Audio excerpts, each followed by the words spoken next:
Ladies and gentlemen, if you suffer from low juice, I have a perfect suggestion for you. It's crank on the podcast daily and listen to this man, Anthony Schlegel, talk about the Buckeyes and anything else that pops into his mind. He is a juice bringer. Schlegs, are you ready for a Thursday episode? I'm ready for a Thursday episode, man. It's Austin, it's great to be on with you and the podcast. You guys do a phenomenal job. And yeah, we got another big week. So let's go. What do you want to talk about? Well, Schlegs, is this the best defense in America? I don't know any other way to ask you. Let's just get into it. Great question. So, I heard a lot of things about this game, rumblings on social media, and it really kind of caught me off guard because I don't think people quite understand the defensive performance, right? It was like, man, it was so dominant that Penn State just had to suck or they're just not good. And that's terrible. That is a terrible mindset, especially if you're an Ohio State fan. So let's run it back a little bit. Okay. So Penn State came into this game averaging, I think it was like 423 yards, 426 yards, maybe total. I think it was 203 on the ground, 223. And we discussed like who they really played. They played teams, but again, we're looking at what Michigan is doing, and they're beating people that they should beat. Well, and especially we just talk if they're about cheating. That helps.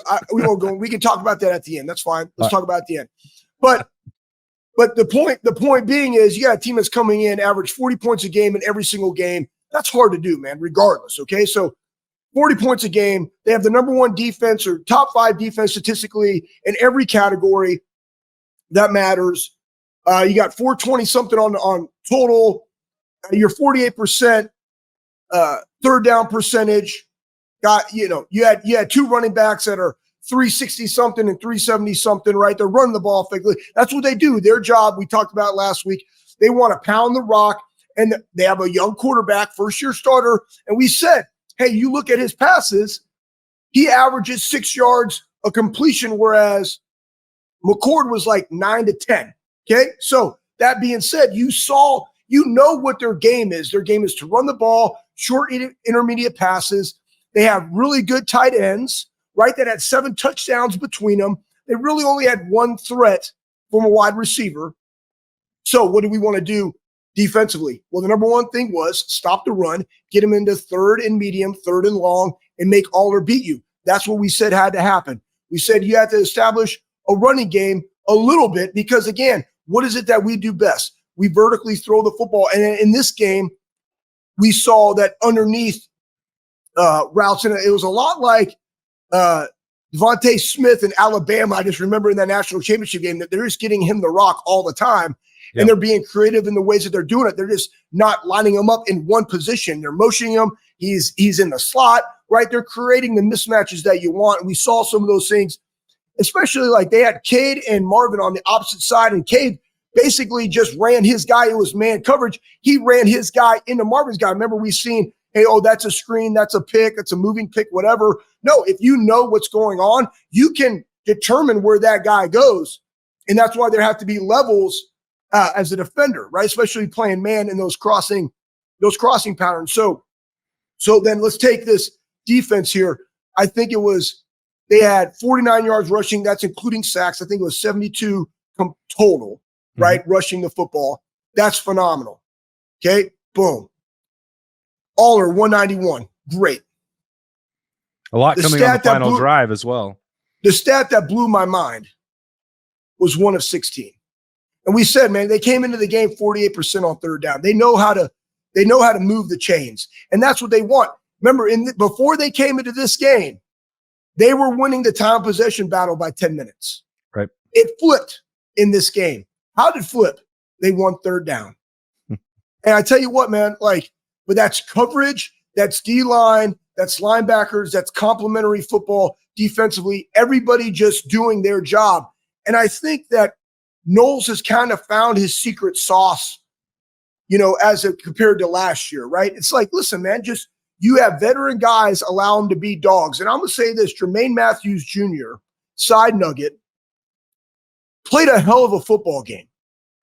And I was very impressed. And then, of course, we're going to get people. He needs to play all the time. Mind you, I think people forgot this too. Trevion Henderson, Emeka Mbuka, and Denzel Ward, 3 alphas, were out in this game. Right. And you Denzel Burke. Is that what I said? What did I say? The other Denzel. Did I say Denzel Washington?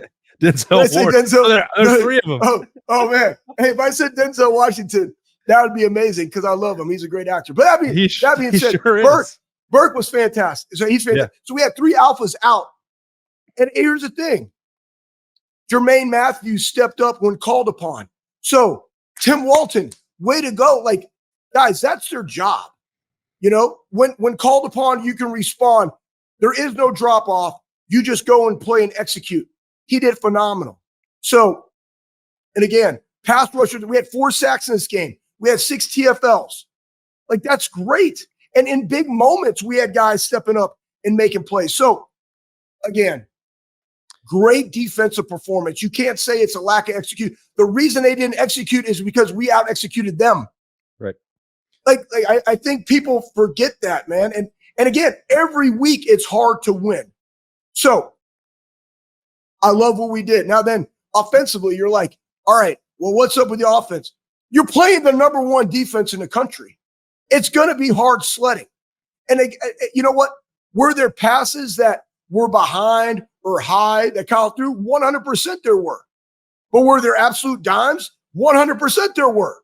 So again, what's the job every single week? I've told you it's a marathon, not a sprint, and it's a battle of attrition. The key is, how do we have the alphas there in the big games at the end of the year, right? That's what you want. So they'll be back for Wisconsin. Ryan Day said that.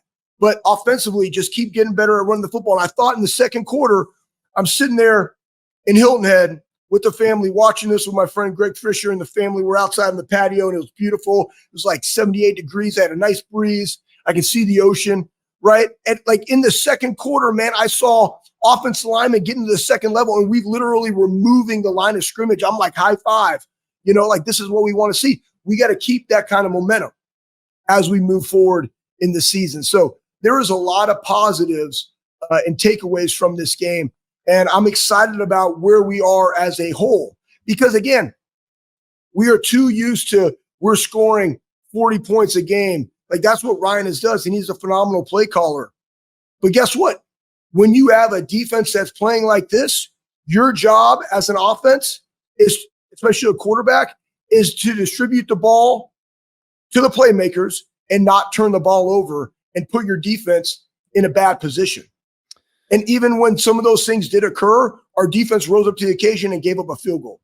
Like, that's a win.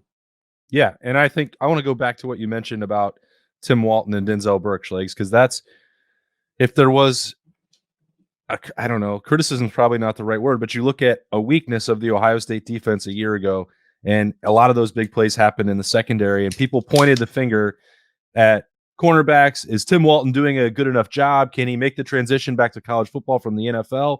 Like, is he the guy to do this in the future? Like, there were people asking that after last year. It wasn't me, but it was a conversation. My take was, hey, Denzel Burke got injured in the first week of training camp. Then he had a hand injury.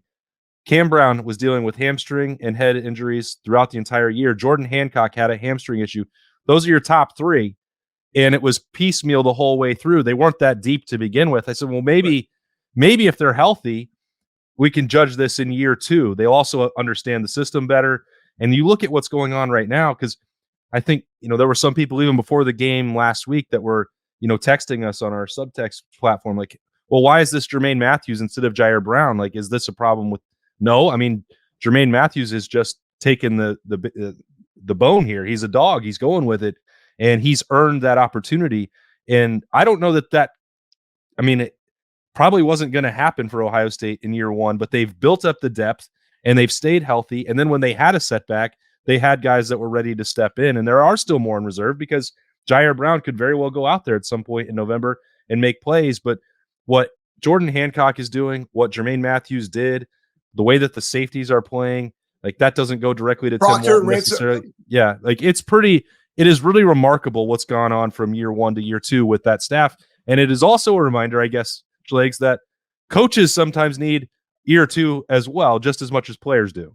Well, listen, the coming from the NFL to college actually is beneficial because the technique used is different because you can touch and run and bump and be physical past 5 yards in college, right? But being able to be in phase and play on the ball are things that cross over, right? So I also think it's about us defensively as a whole mindset, right? So Big 12 mindset versus Big 10 mindset versus championship caliber mindset, right?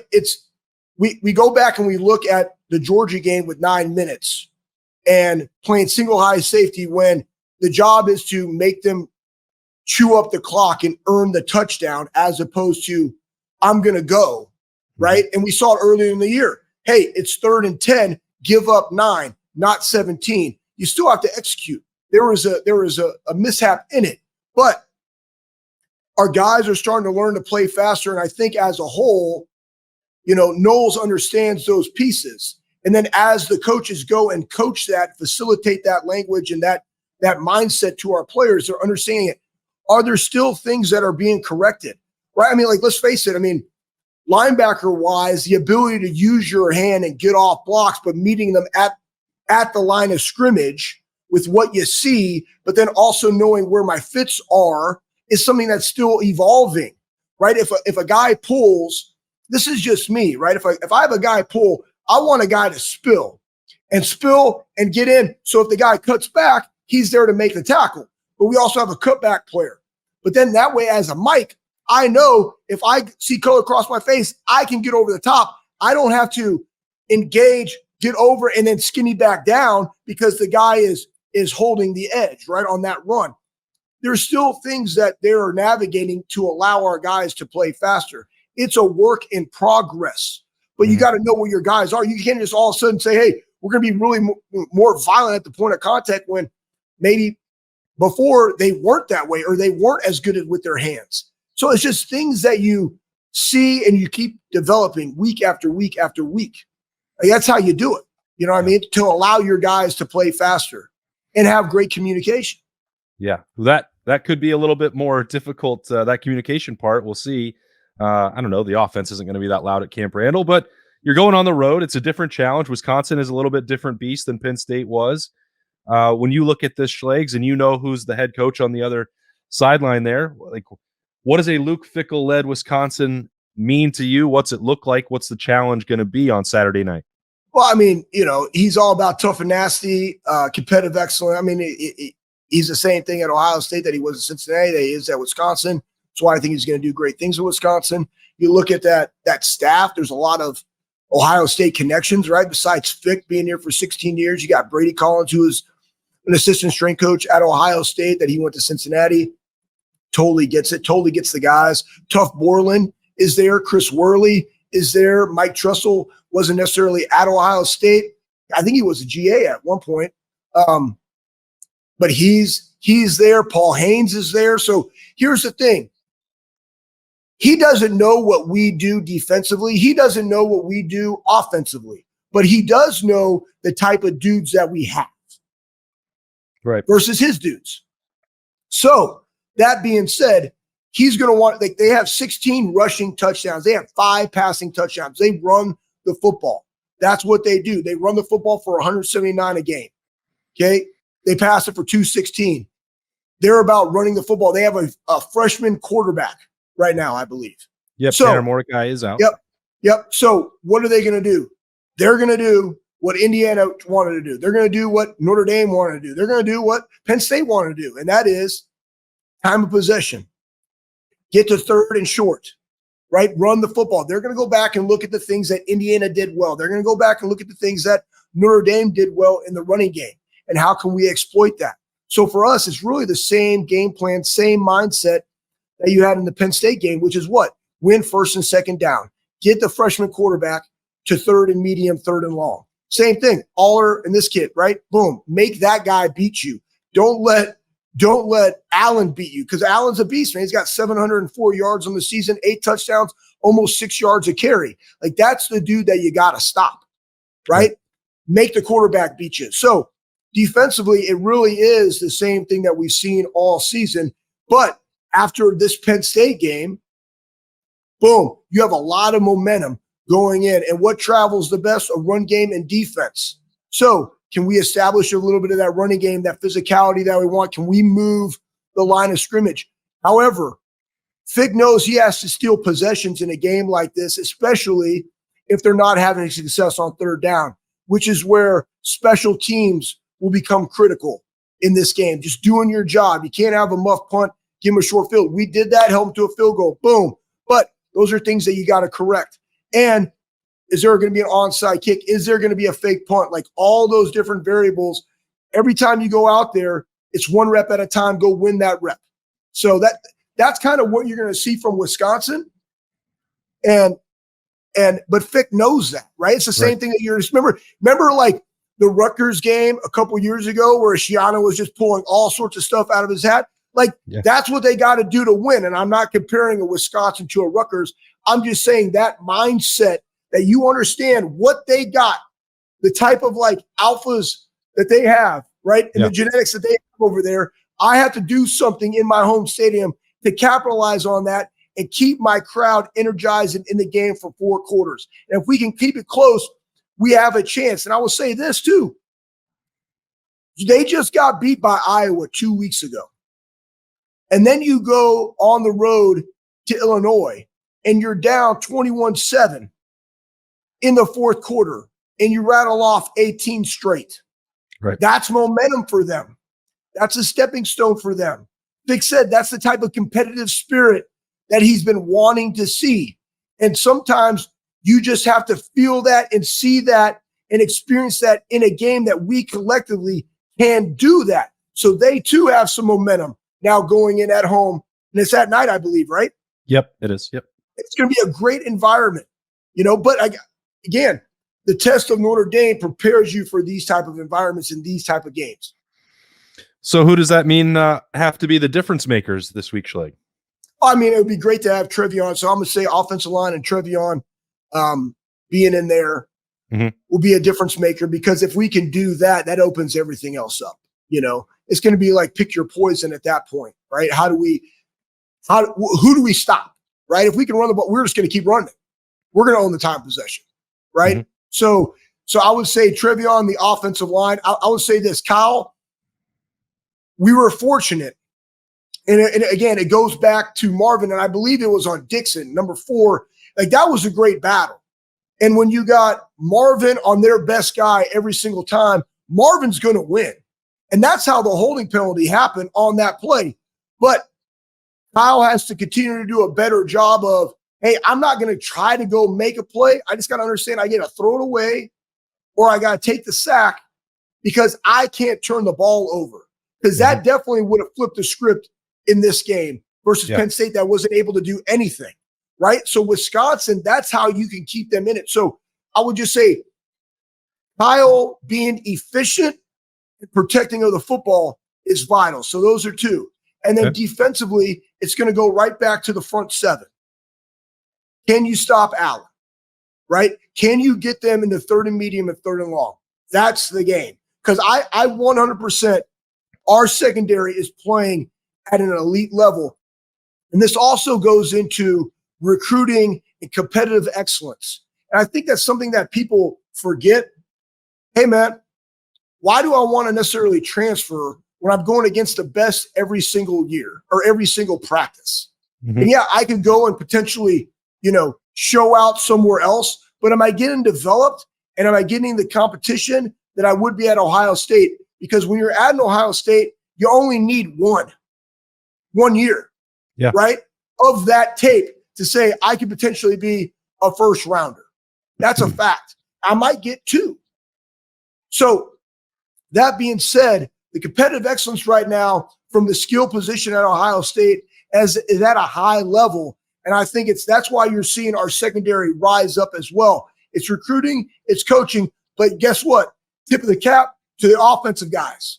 You know what I'm saying? Because that's what you want. We're just making each other better every single week. Yeah, they sure are. All right.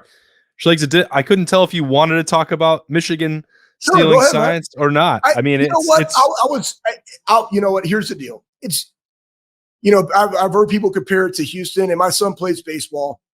I'm like, it is different because if I know a guy, you got Aroldis Chapman, right? I'm a Rangers fan. So you got Aroldis Chapman. He hit a guy on the back of the hamstring at 104, man. It slipped out there.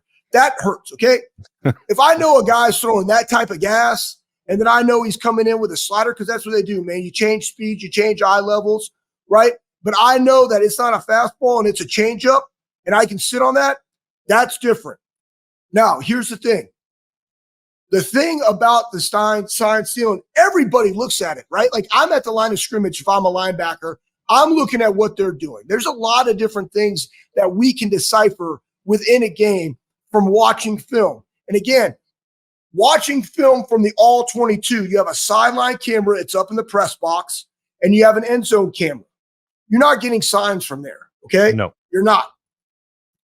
But having tickets at a game on opposite sidelines to be able to record, to then decipher who's live, who's not, and what are the signals, and then taking that back to the film and matching up what you saw from those to say who's hot and who's not, because you have three guys, right?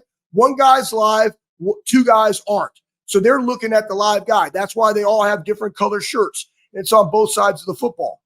Our signs at Ohio State were very simple, man. It was like type 1 Buck. I mean, that was it. Type 1. And it was point at the field. Field 8.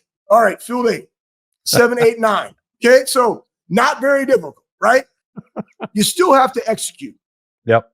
However, if I, as a linebacker, know it's 3rd and 3 and it's a pass, and I have a formation and it's 3-by-1 with quads, meaning I have a running back to my 3-by-1 set, I'm going to look at AJ and say, hey, we got quads, we got pass. What do? They flare, double spot. I'm going to boss all the way out past my end, and I'm going to go jump the spot route. AJ's going to jump the spot route. It's a lot easier. But if I have the threat of run, because it's play, run, react to pass, and the only thing they can do is run the ball back to the backside B gap, and I got a B gap, or I have to go to the front side A gap, let's say, because my tackle's going to the B, I'm going to be just a little bit more hesitant. That might open up that spot route that equates to a first down. So you still have to go execute, and you still have to understand what you're doing, but it does give you a competitive advantage. And it does say, like, I mean, you'll hear it all the time. Guys will go up there and make checks, and you're listening to what the checks, and as the game goes on, and you understand what the hand signals are to the wide receivers or what they say to the line of scrimmage, like, you can decipher some of those things. That's in game. That's just being a smart football player. And you might check out of what they're doing because you got something. But if they know that you're passing, or if they know that you're running man, right? And they look over and they're like, hey, man beater, boom, go to this play, right? That's a little bit different. And I think it goes into the how, right? The ability, and I don't know if this is true. They say there's evidence. I don't know. But you cannot recruit. You cannot go out and scout in person an upcoming opponent for the season. That's a fact. That's in the rules. But the videoing from sideline to sideline through an iPhone, that's a different level to then take it back into code. But still, the guy has to go say, who's live? I got to match that signal up of 3 guys. It might take me 2 to 3 to 4 snaps to figure it out. But if they got a drive going, then all of a sudden that drive stalls because I now figured out who's live and who's not. That's a competitive advantage. So, again, I think it's crazy to me, Schlegs, like the mental gymnastics that are going on at Michigan to try and explain it or say that it was a gray area or a rule. To me, it comes down to 2 things. Like, there are tickets in virtually every Big Ten stadium. We know that they purchased them under this guy's own name for last week in the Horseshoe for Ohio State and Penn State. So let's everybody knows that this is happening. So it is proven that it happened. That part is against the rules, bar none. And Michigan would not have been continuing to do it if they didn't think that there was an advantage, right? there's no point in spending that money or spending that effort or breaking down the film if they didn't think it helped. So like to try and say, oh, well, prove it that it helped them win games. Why else would they have done it? Like they think it was helping. And it's like counting cards in blackjack. It doesn't mean that you're going to win every single hand, but it gives you a better chance of winning. I mean, what are we arguing about? Well, I don't say there's really an argument. It's just, you know that it's happened, right? Yeah. So, and I would say this, man, we got beat. Like, regardless, you still got to go execute, right? You still got to go play. Though you might run a man beater, you still got to go do it. I think the thing is, when I see a video and the guy's looking over and then everybody's pointing up pass, to me, it's more along the lines of everybody knew what was going on from that one guy giving you the competitive advantage. And then your job is to relay it. Yeah. Right? Because again, here's what you learn from film. This is just real talk. I mean, we're all looking at things. Okay. I'm looking at, if they run a gap scheme, I'm looking at the split from the center to the backside guard or wherever they're trying to run it. If I got a tight split on the backside, I know that center or guard are trying to give it to the tackle to get to the backside linebacker. All right. Or potentially to come up to me. Right. And then I'm looking at the depth of the running back. Then I'm looking at the splits of the wide receivers. Right. Then I'm looking at, I'm timing up stuff like every time, like we're watching film so that you can have a competitive advantage to time up blitzes. Sure. Right. Every time they clap, then they look, they come back. Now I got 5. Boom. Center's head's down. His head pops up. I'm going. Those are all things that everybody does to give them a competitive advantage while playing the game of football. Sure. The thing is, that comes from me giving up time, energy, and effort to study and watch film. And then I have to be able to apply it, honestly, all within the 40-second play clock and really quick, because you also have setting the front, reloading the front, and motion of the front. All that goes into what can they run out of what. But if I do all that, and then a guy can eliminate certain aspects that they could threaten me with, that then puts me in a competitive advantage. Right. Right. I think it goes into the integrity of the game a little bit. However, very easy fix. Headsets. Now, the hardest thing they'll have to do in this, unlike, and maybe they just adopt the rules, because again, like college football is the best minor league for the NFL, right? Mm-hmm. So are they the same rules? Is it cut off after a certain deal? Or do they have to have a wristband at a thing that we run it? Like, you know what I'm saying? Like, those are things that they have to address, because guys will look at the sideline with 10 seconds to go, whether or not they're running it or not, right? So there's still, and that's predicated on the offense and what they do, So that is a very easy solution. I heard Matt Rule talk about it, but again, to me, it's like, don't say, well, they did this and they were able to win those games, because let it all play out, let it figure out. That's not up to us to decide. It's for the governing body of the Big Ten, more importantly than the NCAA, in my opinion, to decide, because it affects everybody in the Big Ten. Yeah. Right. And you go from 2-4 to like his best seasons ever. You know what I'm saying? So yeah, it's wild. Yeah. But hey, man, you can't wait to talk about, everybody. I know. And that means that I had to keep you longer for a Thursday episode of the Podcast Daily. I know you wanted to keep the tension on Ohio State and Wisconsin, and that's fair, but it's the rivalry, and I don't know of anything like this that's ever happened. Like, I love it though. Hey man, listen. What is it? Win if you can, cheat if you must, but always win. That might have been the slogan. All right. Hey, Connor Stallions is out there charging it to win in Schlegs. Charging it to win it, man. I see you, bro. Boom, making $50K a year, getting Venmo'd. Give me those receipts, man. Yeah. Let's make sure that we reimburse this scandal. That's the most amazing part. This guy's supposed to be some criminal mastermind out there leaving paper trails all over the country and buying tickets in his own name. Wicked Smart. I mean, oh, maybe boy. Wicked Smart for breaking it down, but not Wicked Smart for using his name. It happens. You know? All right. Yeah. All right. Well, Ohio State and Wisconsin, that's what really matters. Saturday night, 7:30. I don't know. Schleg's going to be back at Hilton Head, or where are you watching this week? In Florida. Florida. All right. That's good. Yeah. Primetime, NBC. Everybody's got that. Don't have to worry about Peacock or anything else. there it is. We appreciate, as always, Anthony Schlegel bringing the juice, getting you all ready for this next big matchup on the podcast daily with a look ahead. I am just Austin Ward. He's Anthony Schlegel. Thanks for joining us. We'll see you next time.